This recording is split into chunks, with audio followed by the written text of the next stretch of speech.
Salmo número 2, versículo primero. Dice así: ¿Por qué se amotinan las gentes y los pueblos piensan cosas vanas?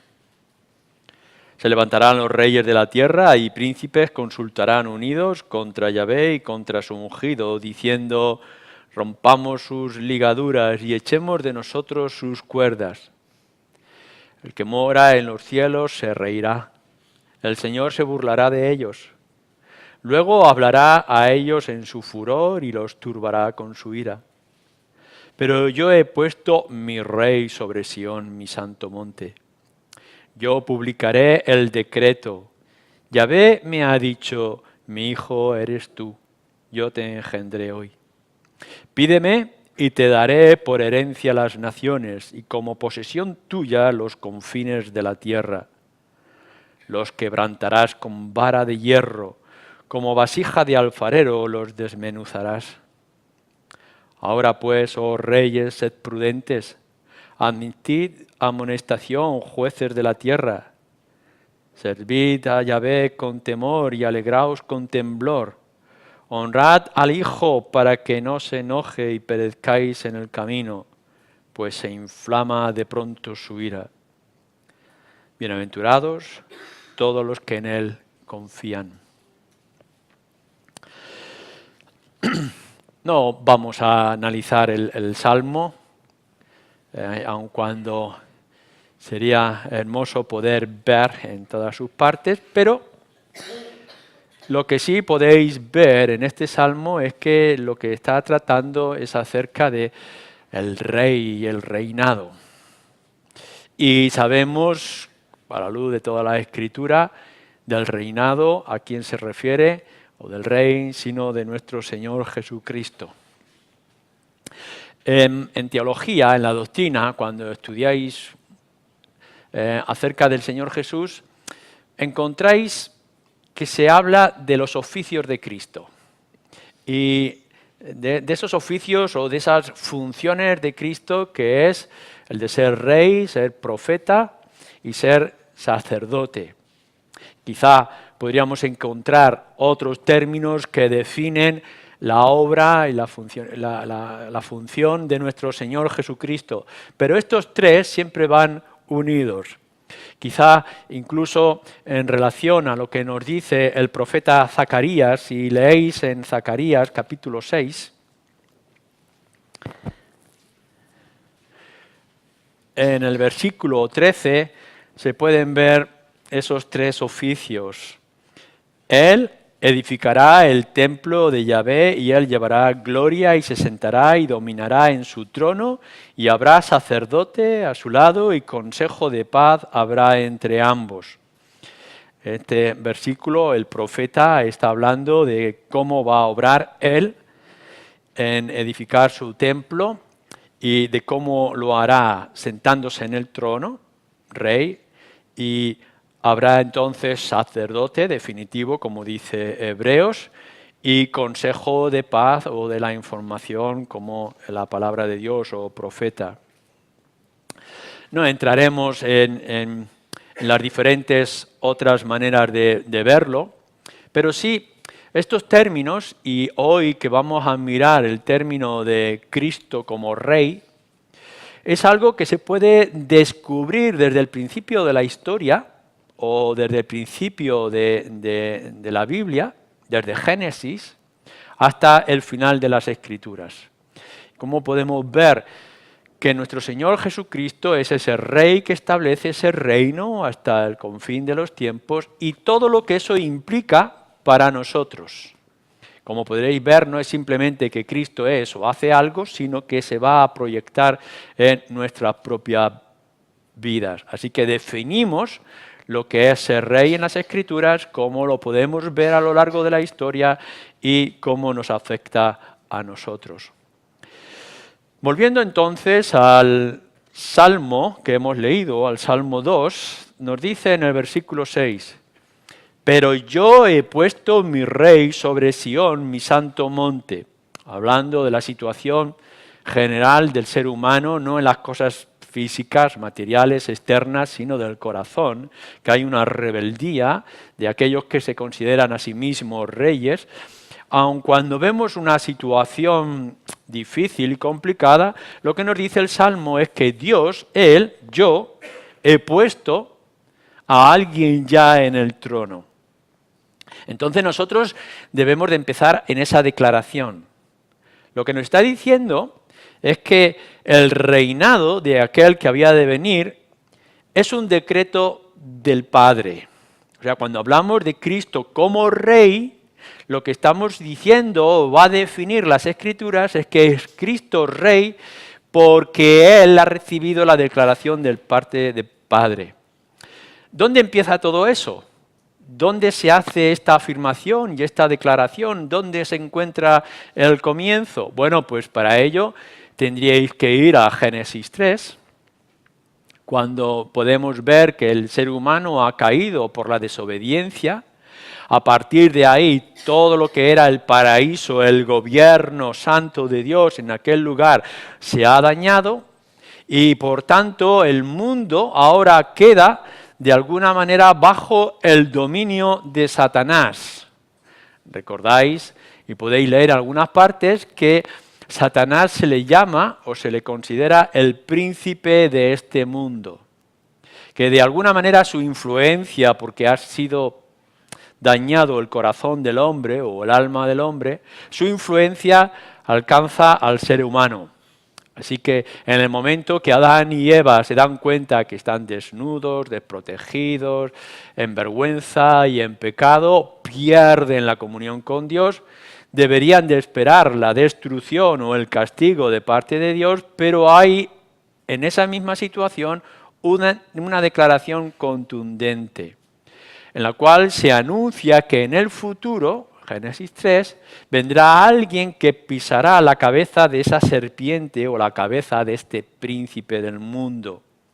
Y ese que lo va a pisar, aun cuando será herido, es nuestro Señor Jesucristo. Sabemos que los límites de fuerza, poder o extensión de Satanás están limitados por el poder de Dios, que Satanás puede hacer y puede obrar mientras Dios le da el permiso. Pero en ese instante, en lugar de haber empezado otra vez de nuevo, el haber deshecho todas las cosas para hacer otro plan nuevo, lo que hace Dios es, bien, el hombre ha caído, ahora estará fuera del paraíso, tendrá sufrimiento, experimentará la muerte y sufrirá también la muerte espiritual, y tendrá la amenaza de la muerte eterna, pero habrá una esperanza. A partir de ahí, en esa promesa, nosotros estamos mirando, el ser humano está mirando hacia adelante. Una promesa que será firme y se podrá repetir con palabras, con actitudes, de una manera muy clara, de una manera más simulada, pero podremos ver que hay una promesa dada al ser humano de que vendrá alguien que romperá las cadenas que tienen sujetas al hombre, a la tentación, al pecado, a la muerte, etc. Es decir, que habrá unos enemigos que tienen un dominio, pero que llegará un momento que ellos perderán ese dominio. A partir de ese instante, desde Génesis, el comienzo de la humanidad, podemos ver esa promesa como el ungido. De lo que está diciendo aquí en el Salmo 6 es esa promesa cumplida donde ha sentado a su Hijo en el trono que le corresponde a Dios, como Rey. Lo que tendremos que mirar, y vamos a ir mirando a lo largo de toda esta idea de Cristo Rey, es que nuestro Señor Jesucristo no está usurpando aquello que no le corresponde. Lo que nos enseñan las Escrituras es que Jesús está buscando aquello que es suyo. El mundo no es de Satanás. El mundo no es del enemigo de Dios. Aquí no hay unas fuerzas paralelas en juego. No, el mundo le pertenece a Dios, el ser humano le pertenece a Dios, Dios ha tomado una decisión, Dios tiene un plan que va a cumplir y en ese plan es que su Hijo tome el lugar porque nuestro Señor Jesucristo es el heredero del trono de Dios. Por tanto, no es que lo esté usurpando de manera ilegal, sino que está exigiendo aquello que Dios ha declarado que es suyo para que vuelva a Él. Entonces nosotros nos fijamos al Padre, nuestro Dios, que ha hecho una declaración. Un día todo esto, hijo mío, será tuyo. Y nuestra esperanza está puesta en esa promesa.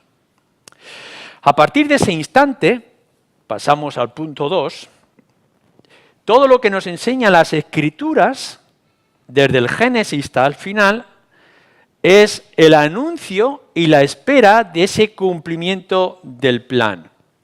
Así que tanto en el Salmo 2 como en el Salmo 110, etcétera, podréis ver en muchos de esos lugares cómo se va a cumplir lo que Dios ha dicho y cómo se van dando pasos para que esto sea así. Por ejemplo, cuando vosotros miráis el pueblo de Israel, cosa que algunas veces cuando vosotros estéis leyendo en el Antiguo Testamento os vais a dar cuenta de que el pueblo de Israel os queda un poco lejos, os parece que os queda un poco lejos, un pueblo, Abraham, Isaac, Jacob, la historia que estamos contando a los niños, lo que va a venir, el pueblo, Israel, las promesas, las naciones, etcétera. Todo esto es una ilustración, es una imagen de lo que ha de venir, de lo que Dios quiere hacer. Israel será una muestra de cómo Dios ejerce su dominio, quiere ser el rey de la nación, aun cuando el pueblo de Israel se rebele. Una de las escenas más sorprendentes y más claras en este aspecto es Primera de Samuel, capítulo 8, donde nos dice que cuando el pueblo de Israel, con el profeta Samuel, ve las naciones alrededor, ellos dicen, queremos un rey como el resto de las naciones. En el versículo 7, en esa discusión que tiene Samuel con Dios, Dios responde, lo que realmente quieren es que yo no sea su rey. Es decir, Dios, ha establecido la nación de Israel, Primera de Samuel 8, en adelante, versículo 7, ha establecido ser el rey, manifestar su reino perfecto con Israel. Y Israel ha puesto sus ojos en los reyes del mundo y quieren un rey no como Dios, sino quieren un rey como el resto de las naciones. En ese instante Dios podía haber dicho, yo os destruyo, os quito del medio, me levanto una nación nueva para mí. Pero lo que hace es, Samuel, déjalos, no te dejan a ti, me dejan a mí, pero yo me levantaré un rey conforme a mi corazón. Así que nos encontramos ya en el Antiguo Testamento con el pueblo de Israel con un conflicto. El pueblo de Israel, pensando carnalmente, quiere un rey como las naciones. Y Dios dice, vale, yo te daré un rey, pero no como tú quieres, sino como yo quiero. Y entonces tenemos la imagen tipo de David y de Salomón, que son según el corazón de Dios y cómo quiere que sea su reino espiritual. Y así nos encontramos con algunos de esos salmos escritos por David o sobre David, que en realidad es sobre el rey que Dios quiere y cómo él quiere reinar. Fijaros entonces toda la situación del pueblo de Israel con respecto a los reyes, los profetas, los salmos, cómo se nos describe, qué es lo que Dios quiere y espera para su pueblo. ¿Cómo quiere Él ser Dios, Yahvé, ser el rey de su nación? No en un sentido externo únicamente, sino desde el corazón, un rey espiritual para su pueblo, que lo cuida y que lo guía y que lo defiende. Pero a la misma vez nos está marcando que ha de venir el momento, el ungido, que entonces sí será el rey que Dios espera, el rey que Dios espera para su pueblo, que será descendiente de David. Una historia hermosa. Dios quiere algo, el pueblo se rebela, es cabezón, terco, pecador, y aún así Dios se empeña en decir, tendréis lo que yo quiero que tengáis. Así que el reino de Israel, que ya fue anunciado en Génesis, que lo podemos ver en toda la historia como un tipo en Israel, comienza. Se inicia. Antes fuera un anuncio, ha de venir el rey, vendrá el descendiente de David, tendremos al rey David otra vez con nosotros. ¿Dónde comienza a extenderse este reino que no se limite únicamente a la nación de Israel y se cumplan las promesas que vemos en este Salmo 2? Bueno, para eso nos vamos entonces a un profeta, Juan el Bautista. Lo podéis leer, por ejemplo, en Mateo 3, que Juan el Bautista empieza a recorrer las aldeas y aquella nación pequeña e insignificante bajo el dominio de Roma, anunciando esto: el reino de los cielos se ha acercado a vosotros. ¿Qué es lo que quiere decir? Pues que el rey ya está en medio de nosotros. Evangelio de Mateo, capítulo 3, versículo 2 en adelante, versículo 16, 17, etcétera. En medio de toda esta situación, que Juan ya empieza a anunciarlo, no es que va a venir en el futuro, como dijeron algunos de los profetas, Isaías, por ejemplo, que lo anuncia, sino que ya está aquí en medio de nosotros. ¿Cómo? ¿Cuándo? ¿Dónde? ¿Quién es? ¿Cuándo se establece? Así que en una ocasión, cuando Juan el Bautista está bautizando a sus discípulos, a los que le siguen y esperan y creen en esa promesa, de pronto viene alguien, su primo, y entonces le reconoce aquí el Cordero de Dios que quita el pecado del mundo, y se escucha una voz desde el cielo que dice: Dios, hablando, este es mi Hijo amado, el escogido, en el cual yo estaré complacido y satisfecho. La declaración de que el príncipe que ha venido a buscar lo que es suyo por declaración del Padre, el heredero del Padre Dios, está allí en medio de ellos. Lo que encontramos en los evangelios, y sobre todo en el evangelio de Mateo, cuando lo leáis con esta perspectiva del rey, el evangelio nos muestra que el Señor Jesucristo es el rey que viene a reclamar lo que es suyo. No tiene que arrebatárselo a nadie, en un sentido, sino reclamar lo que es suyo. La principal lucha que vamos a encontrar acerca de este reinado, el rey que es Cristo, no es contra el diablo, que se opone, ciertamente. En la tentación lo podemos ver, esta lucha con respecto al reino, sino contra su pueblo que no quiere ser gobernado por él. Es decir, el pueblo de Israel, a los que viene en primer lugar, no quieren un rey como Jesús, quieren otro tipo de rey. No es la primera lucha convencer o conquistar o vencer a Satanás, sino el corazón de los suyos que no quieren, que es lo mismo que encontramos en Primera de Samuel. Sí, es verdad que la nación de Israel espera a alguien, pero no ese alguien como nuestro Señor Jesucristo. Y nuestro Señor Jesucristo dice: yo he venido a reclamar lo que es mío, que es un pueblo rendido a la evidencia o confesante, creyente en mí. Entonces, Jesús empieza a extender su evangelio, pero lo que vemos en las Escrituras es que nuestro Señor Jesucristo, el Rey que trae el reino para su pueblo en el corazón de los suyos, como pretendiente, lo que tiene que hacer es ganárselo. No nos dice en ningún lugar de las Escrituras que nuestro Señor Jesucristo, por herencia, lo único que tenga que hacer es esperar que muera el rey anterior para él tomar el lugar, sino lo que nos está diciendo toda la Escritura es que nuestro Señor Jesucristo tiene que ganarse ese reino. Así que aun cuando él ha hecho la declaración o ha recibido la declaración de parte del Padre: tú eres mi heredero, tuyas son todas las cosas, a ti te las voy a entregar, nuestro Señor Jesús tiene que conquistar, y tiene que conquistar el corazón de los suyos, tiene que conquistar a su pueblo, lo tiene que convencer, o lo tiene que enamorar. Y no solamente eso, sino que tendrá que resistir todas las tentaciones, toda la oposición, todos los conflictos que ha de venir. Pero vamos viendo nuestro Señor Jesús, por ejemplo, venciendo la tentación. Satanás le ofrece todos los reinos, diciendo: todo esto te daré. Cuando nuestro Señor Jesucristo responde a la tentación: tú no me puedes dar nada porque nada es tuyo. En todo caso, yo lo que vengo es a recibir o a tomar lo que mi Padre me da. Mateo 4, versículos 7, 8 en adelante. En otra ocasión, que ya hemos citado en algún otro momento, vienen los judíos y porque han visto milagros en el Señor Jesucristo, han visto un poder que no puede tener cualquier otro hombre, enseguida le quieren hacer rey. Así que hay un movimiento entre los judíos que quieren buscarlo y ponerle la corona y la espada. El Evangelio de Juan, capítulo 6, y nuestro Señor Jesucristo se escabulle y se escapa. No quiere que lo hagan rey, porque no quiere que le hagan rey los hombres. Él ha venido a recoger lo que es suyo de parte del Padre. Por tanto, la conquista que él quiere buscar como rey en su reinado no es algo militar, político, económico, social que pudiéramos imaginar. sino que es su reino espiritual. Así que Él no quiere ese reino que le ofrece Satanás, no quiere ese reino que le ofrecen los judíos, porque Él quiere un reino que es diferente.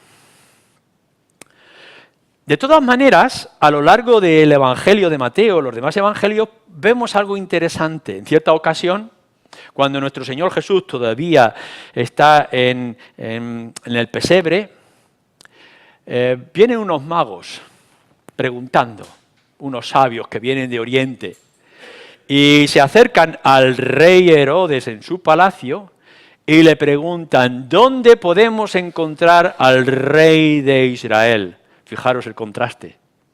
La sorpresa para Herodes, que enseguida se remueve a ver dónde está y cómo puede acabar con todo ello, y la muerte de los niños, etc. Pero ya nos está dando una declaración. Magos de otros lugares vienen preguntando por el rey de Israel. Más adelante vemos a nuestro Señor Jesús hablando con un hombre que es creyente, que se llama Natanael. Cuando le descubren ciertas cosas, él dice, ¿no serás tú el rey que esperamos? Es decir, que en el pueblo, en Israel, en aquellos que eran temerosos de Dios, aquellos que conocían las Escrituras, sabían que un rey tenía que venir y lo buscaban y lo anhelaban. Y no era tanto físico o de revolución, revelación, oposición a Roma, etcétera, sino algo que tenía que ver con el corazón. Más adelante, cuando nuestro Señor Jesús estaba a punto de perecer en la cruz y le preguntan, ¿eres tú el rey de Israel? Nuestro Señor Jesucristo hace una declaración simple y directa. Tú lo dices, así es. Pero para que no haya ningún tipo de conflicto o de confusión, nuestro Señor Jesucristo está diciendo, pero mi reino no es de este mundo, no son de las características humanas. Sí, es verdad, yo soy el rey de Israel. No hay ninguna duda. Yo vengo a reclamar lo que es mío. Y mi reino es espiritual, nace en el corazón de los míos, en aquellos que son creyentes y me esperan. Tendrá que pasar por una serie de conflictos. La escena es extraordinaria, por ejemplo, cuando vemos a nuestro Señor Jesucristo entrar en Jerusalén, montado en aquel pollino, en aquel asno. Y cómo, aun cuando no les gusta a los líderes religiosos, dicen que entra como el rey. Es la entrada triunfal. Sorprendente, lo van a crucificar unas horas después.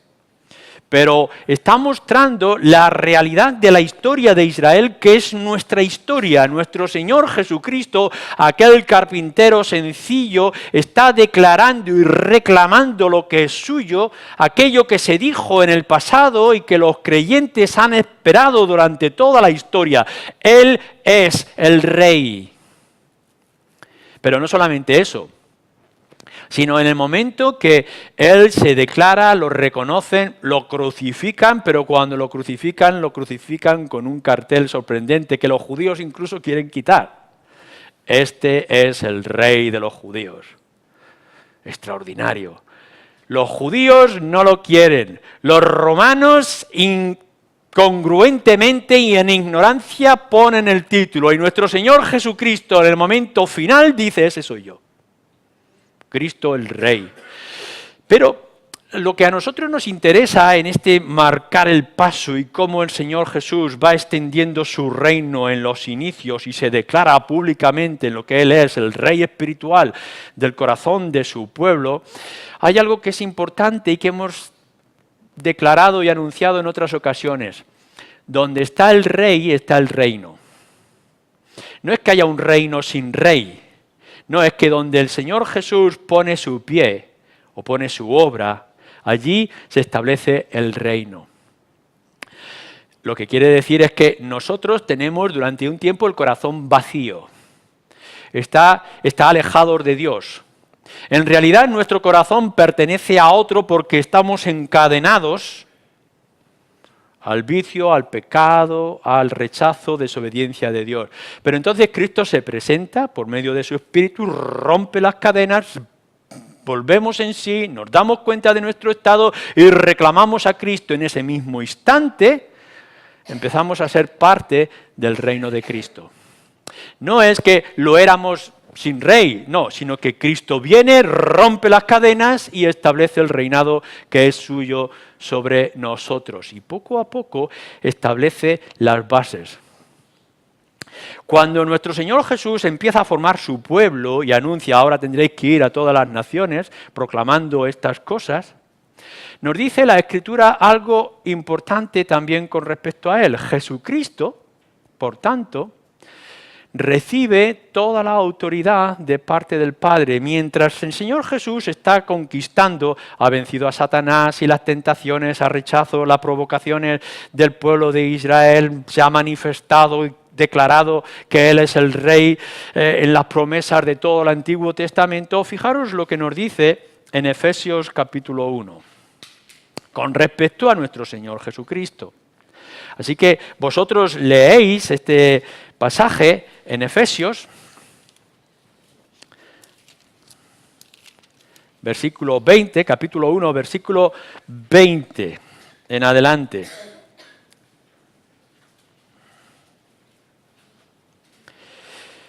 Dice, la cual operó en Cristo, resucitándole de los muertos y ¿qué? Sentándole a su diestra en los lugares celestiales, sobre todo principado y autoridad y poder y señorío y sobre todo nombre que se nombra, no solo en este siglo, sino también en el venidero, y sometiendo todas las cosas bajo sus pies, y le dio por cabeza sobre todas las cosas a la Iglesia, la cual es su cuerpo, la plenitud de aquel que todo lo llena en todo. Lo que nos está diciendo ese versículo 20 y ese versículo 21 es que lo que el Señor Jesucristo conquistó rechazando las tentaciones y las provocaciones y venciendo por sí mismo, conquistando a su pueblo desde el corazón, es algo que se ha declarado y se ha establecido desde el reino de los cielos. Por tanto, le ha dicho, no es que el mundo te lo dé, no es que Satanás te lo regale, no es que tú lo has conquistado y yo, el Padre, lo he declarado y lo he dado tuyo. Así que nuestro Señor recibe, manifiesta toda la autoridad que Él tiene como el Rey de su pueblo que va a conquistar el mundo o acaso el universo. Ahora, eso sí, vemos a lo largo de todo este tiempo, ya sea en los evangelios, lo podemos ver en nuestra propia situación y circunstancia, hay varias cosas que se van dando, que aún los suyos lo tienen que reconocer. Nosotros tenemos que darnos cuenta de esa situación. Cristo, si es verdad, es el sacrificio, es el rescate, es el que nos busca y nos halla, es el camino, etcétera, etcétera, pero nos dice la Escritura que también Cristo es nuestro Rey. Es decir, y esto es algo importante, no podemos aceptar a Cristo como nuestro sanador o curandero, no es únicamente a Jesucristo como el que nos enseña y nos da unos principios éticos que funcionan bien en nuestra sociedad, no es simplemente el Jesús Salvador, es Jesús el Rey, es Jesús el Señor. No estamos diciendo que cuando aceptamos a Cristo aceptamos un amigo únicamente, sino aquel que es dueño de todas las cosas. Por tanto, el pueblo, los creyentes, los que decimos ser cristianos, tenemos que mirar a Jesús como el Salvador, pero tenemos que mirar a Jesús como el Señor. No podemos tomar una de las dos cosas solo, tenemos que tomar las dos cosas juntas. Y lo que tiene que ir viendo es en la enseñanza y en la instrucción que vemos a lo largo de todo el Nuevo Testamento, instrucción al pueblo de Dios, no solamente a seguirle como el Salvador, sino a someterse como el Señor que es de las vidas. A la misma vez, lo que vamos a ir viendo, y lo hemos visto en la vida del Señor Jesús, y lo vemos también hoy en día, es que en nuestro Señor Jesucristo, como Rey, lo que encontramos en Él es nuestro conquistador. es nuestro campeador, es aquel que vence a nuestros enemigos y los va tomando y los va poniendo debajo de sus pies. Eso es lo que tenemos con el Señor Jesucristo. No es solamente aquel que murió en la cruz por nuestros pecados, sino que el que tenemos delante de nosotros es el vencedor, es el conquistador, es el invencible.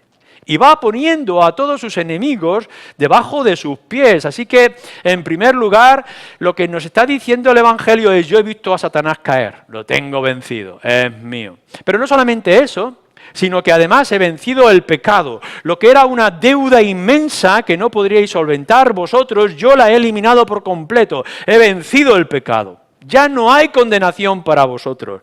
Pero es más que esto. Además dice: yo he vencido al último enemigo, que es la muerte. ¿Por qué? Porque me ha quitado la vida, pero yo he resucitado al tercer día y conmigo arrastraré a todos los que son míos. Así que lo que tenemos en nuestro Señor Jesucristo no es simplemente alguien que hizo algo extraordinario en el pasado, sino que alguien va delante de nosotros allanando todo el camino y limitando o barriendo toda la oposición que se pueda encontrar.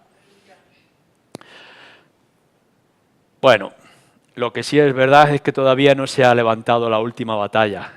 Cuando leáis en Apocalipsis capítulo 17, se nos anuncia que hay una batalla final. En esa batalla final el Señor conquistará a todos los suyos. Apocalipsis es sorprendente porque nos habla de este tipo de conflicto y de lucha. Incluso nos dibuja, nos presenta a nuestro Señor Jesucristo en su caballo resplandeciente, con la espada en alto, venciendo a los enemigos. Y cuando Satanás piense que desata su cadena para hacer la oposición a la Iglesia y al Señor Jesucristo, Él lo arrojará con el furor de su boca a aquel abismo de fuego por toda la eternidad. Y entonces podremos ver que la última batalla se ha hecho y que nuestro Señor Jesucristo es victorioso y que nosotros, como en procesión, le seguimos a Él. Es nuestro Rey, nosotros somos su reino, conquistado a la fuerza, aun cuando era suyo, a sus mayores enemigos y los nuestros, vencido por completo y puesto por toda la eternidad bajo la planta de sus pies. Para que esto no quede dudas, nos dice que en esa visión final que nosotros vamos a tener de nuestro Señor Jesucristo, ante la preocupación en cierto momento de los discípulos de qué va a ser ahora de nosotros que vemos al Señor Jesús ascender a los cielos y marcharse, una voz desde el cielo, los ángeles anunciando, diciendo que esperáis, ahora lo que vais a hacer es que un día veréis al Señor Jesús viniendo otra vez delante de vosotros, pero no ya como el Cordero. No ya como aquel que tiene que conquistar y vencer, sino que veréis al Rey de Reyes donde es sentado en su trono. Y entonces lo veremos tal como Él es. Y podremos ver que todo está bajo sus pies o en sus manos y que Él tiene dominio sobre todas las cosas. Y que como Rey que es sentado en su trono, entonces juzgará a los vivos y a los muertos. En todo lugar, a toda criatura, lo pondrá delante de Él. La visión que se nos presenta es extraordinaria, porque si bien ya han pasado miles de años desde aquella primera promesa y grandes conflictos con aquellos tipos y aquellas imágenes para que pudiéramos figurarnos lo que iba a ser de nuestro Señor Jesús, y cuando lo veíamos conquistando el corazón de los suyos para establecer un pueblo, lo veíamos colgado en aquella cruz que decía: este es el Rey de los judíos, ahora un día por fin lo podremos ver victorioso. Este es nuestro anhelo, esta es nuestra esperanza, que Él podrá entrar en este mundo otra vez delante de nosotros, sentado en su trono de gloria. Y delante de Él, la multitud de los suyos, vestidos con las ropas blancas que seremos nosotros para recibirle con toda plenitud de gozo y alegría por las cosas que Él ha conquistado para nosotros. Y entonces nos abrirá un lugar extraordinario, porque lo que el Señor Jesucristo ha conquistado para su pueblo no es únicamente cosas terrenales, un poco de tiempo o de espacio, sino que Él ha dominado el tiempo y ha dominado el espacio y todo lo ha puesto para nosotros. La manera que lo describe es esta: nuestro Rey, dice, será Rey de reyes. Y nuestro Señor será Señor de señores.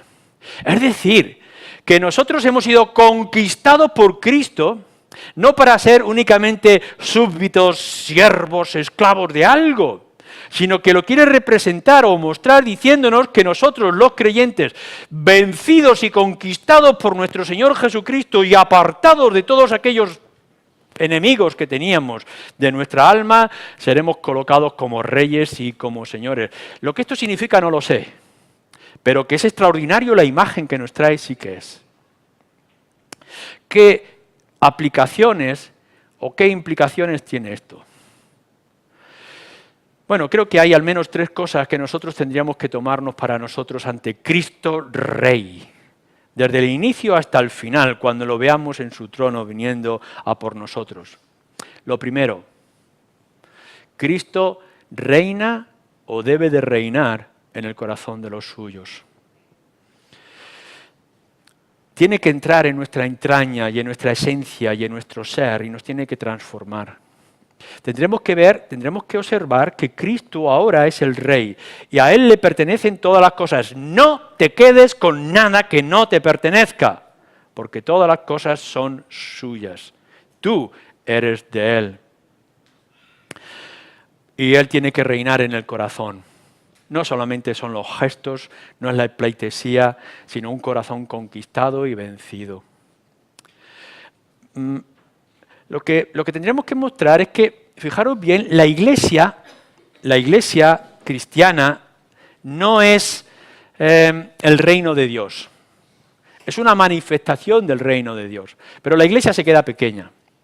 El reino de nuestro Señor Jesucristo es mucho más grande y más amplio. En todo caso, la iglesia es la manifestación y es el instrumento para extender la buena noticia al mundo entero. Es decir, que nosotros ahora somos la avanzadilla del reino de Dios. Es decir, los que vamos por delante diciendo, Él viene, ya lo ha hecho, ya lo ha conquistado. Abrirle puertas, hacer sendas, porque Él viene, ha conquistado a su pueblo, ha conquistado a los enemigos. La declaración está hecha, ya no hay vuelta atrás. Él es el vencedor de todos los enemigos. Él ha puesto debajo de los pies a Satanás la muerte y el pecado. Así que lo que nosotros ahora hacemos es ir por todas partes diciendo, ya está aquí, ya viene, sí, Maranata, el Señor viene. Y viene como Señor, y viene como Rey, porque el reino del que estamos hablando, el reino espiritual, el reino en el corazón, no es un reino físico, es un reino espiritual. Y no es un reino para ahora, sino que es un reino del futuro. No es para un tiempo, sino que es un reino eterno. De estas cosas es lo que estamos hablando. Estamos diciendo que nuestro Dios se ha hecho hombre, nos ha conquistado, nos ha tomado en las manos y nos lleva de manera espiritual aquello que ha de venir adelante, el reino de los cielos, y que será eterno sin ningún tipo de fin. Segunda aplicación. Lo que tenemos con nosotros en el tiempo de hoy es un Cristo que reina. Es decir, es un Cristo que nos defiende, que nos protege. Él es nuestro escudo. Podríamos hablar de Cristo como nuestro abogado, pero en el nombre del Señor Jesucristo todas las puertas se abren. Ante el nombre de nuestro Señor Jesús los demonios se espantan. Él se declara y se manifiesta a nuestro Rey. Él está delante de nosotros. ¿Quién nos podrá apartar del amor de Dios? ¿Qué peligro podrá alcanzarnos si no estamos en las manos de aquel que lo ha vencido todo? Nosotros no tenemos que luchar por Cristo. Cristo lucha por nosotros. Nosotros no tenemos que conquistar nada. Cristo lo ha conquistado para nosotros. Lo único que tenemos que dejarnos es defender por Él. Sí es verdad que Cristo nos protege y Cristo reclama de nosotros a través de los principios de la ley y nos manifiesta que nosotros estamos todavía bajo la luz de la ley, la luz del amor, que no podemos ir cada uno como si fuera una anarquía sin rey, sin gobierno. Tenemos un rey, tenemos un gobierno, la ley de Cristo. Tenemos la ley, tenemos las escrituras, tenemos que estar sometidos a su voluntad. Señor, ¿qué quieres que yo haga? Si tú lo has hecho todo, ahora estoy de tu lado y estoy a tu lado. No solamente eso, en tercer lugar, Cristo nos da. Y nos da en abundancia y constantemente. No solamente es que Cristo reina en el corazón y nos ha anunciado y ha comenzado un reino eterno, espiritual, futuro. No solamente que Cristo está reinando ahora y que nos defiende y nos protege y se manifiesta con todo su poder y gloria, sino que cuando estamos bajo la luz del gran Rey, que es nuestro Señor Jesucristo, nos está dando identidad. No somos de aquellos que estamos perdidos, extraviados y que no sabemos qué cosa aceptar y qué cosa hacer nuestra y dónde descansar. Cristo nos ha dado identidad al rescatarnos, nos ha dado reino, lugar para poder estar. En otras palabras, somos los más privilegiados porque servimos al mejor de los señores. Claro que hay otros muchos señores en este mundo, pero nosotros tenemos al mejor, al que ha vencido y seguirá venciendo. Así que podremos decir qué buen siervo cuando tiene tan gran Señor como el que tiene. Todo nos lo ha hecho fácil, todo nos lo hace posible. No tendréis que estar honrando a los jerarcas de este mundo o al príncipe engañoso de luz que está en medio de nosotros, sino que ahora estamos bajo las manos, el dominio, la dirección, la luz, el resplandor, la gloria y hermosura de nuestro Señor Jesucristo. Así que nos ha dado identidad, nos ha dado poder para servir al mejor y nos ha dado honra. El honra, el privilegio de saber que hemos sido elegidos por Él. En un mundo que está lleno de oscuridad, y Él ha ido tomando criaturas como nosotros para hacerlas suyas. En medio de toda esa multitud de gente, tú y yo somos parte de ese reino. No es que nosotros hemos tomado la decisión y hemos dicho, bueno, entre todos ellos, pinto, golgorito, elijo este. No, lo que nos está diciendo es Cristo ha venido y nos ha tomado. Es Él el que nos ha hecho suyos. Y tenemos la honra de saber que hemos sido elegidos por Él. ¿Qué había en mí? ¿Qué podría yo ofrecer al reino de mi Señor Jesucristo? ¿Qué podría yo aportar lo que Él ya tiene como pureza y belleza para siempre? Lo único que podemos hacer es jactarnos, honrarnos o gozarnos de haber sido elegidos por gracia por Él. Y ahora estar en Él y poder esperar un día, estar en su presencia cara a cara por siempre. Así que cuando fijéis en Cristo y podréis ver todas las cualidades, todas las características, toda la naturaleza, todo lo que estamos viendo acerca de nuestro Señor Jesucristo, mirarle a Él como el Rey, como nuestro Señor. Pero ¿dónde podríamos ir? Que poder estar mejor que bajo sus atrios. Amén.